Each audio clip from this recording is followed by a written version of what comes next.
Habían pasado 500 años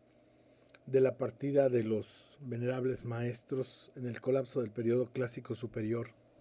Siglos y siglos en los que la enseñanza tolteca de vida fue poco a poco sufriendo variantes, porque al estar ausentes los maestros,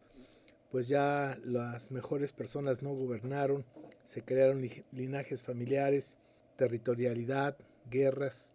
y es por eso que se conoce el periodo posclásico, que duró alrededor de 670 y tantos años. Pero por allá del año 1200 bajan del norte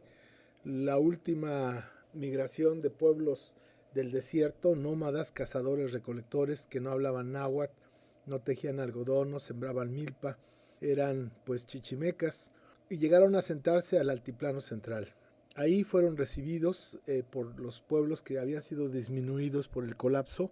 y fueron poco a poco educados en la Toltecayotl.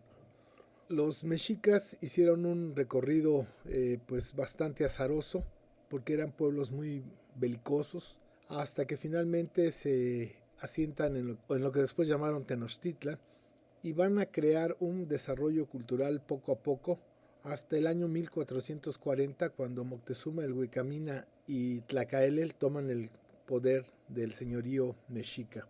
Hasta ese momento ellos se llamaban Mestin, así bajaron del norte como los Mestin. Pero Tlacaelel, que había estudiado en el Calmecac de Cholula, donde se preparaban todos aquellos jóvenes que iban a gobernar en la enseñanza tolteca,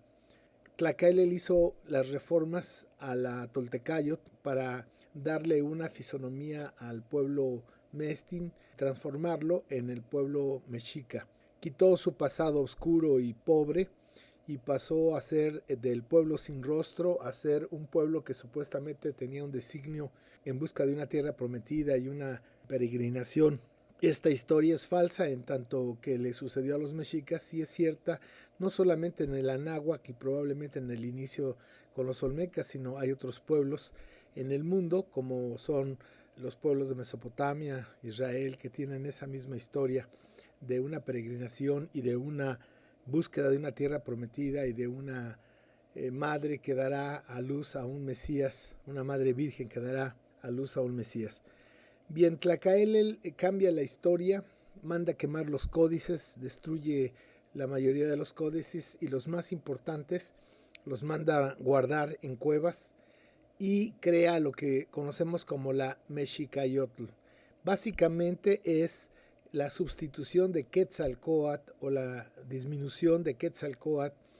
y la irrupción de Huitzilopochtli, el numen tutelar mexicas que venía del norte, en la dualidad tolteca de Tlaloc-Quetzalcóatl. Esta dualidad significa Tlaloc como símbolo de la vida, el agua, la fertilidad, y Quetzalcóatl como Ejecatl, el soplo divino que le da conciencia a la materia, es decir, la vida material con el agua y la vida espiritual con el viento. Y en el templo mayor de Tenochtitlan va a haber dos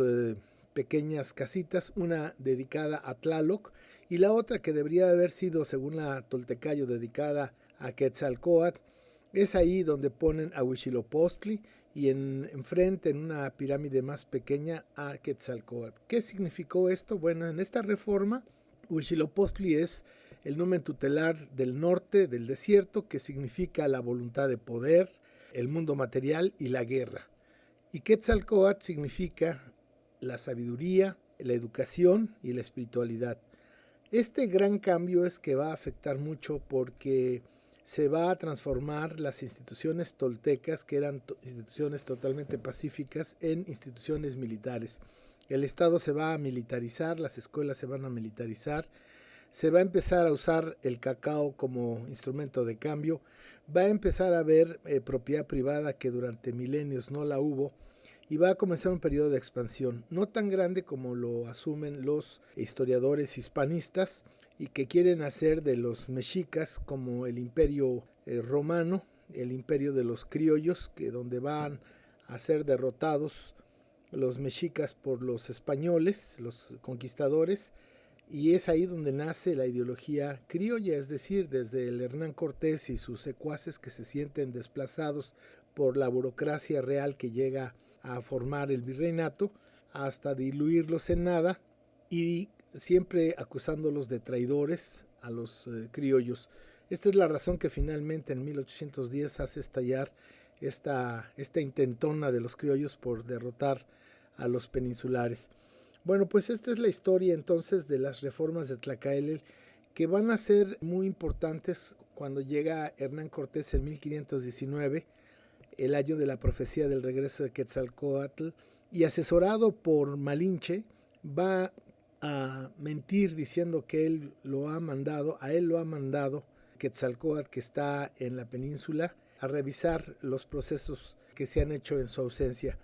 cosa que va a perturbar totalmente a la clase dominante mexica, porque se saben transgresores al haber creado la Mexicayotl y haber transgredido la Toltecayotl. Esta es la implicación que tiene las reformas de Tlacaelel.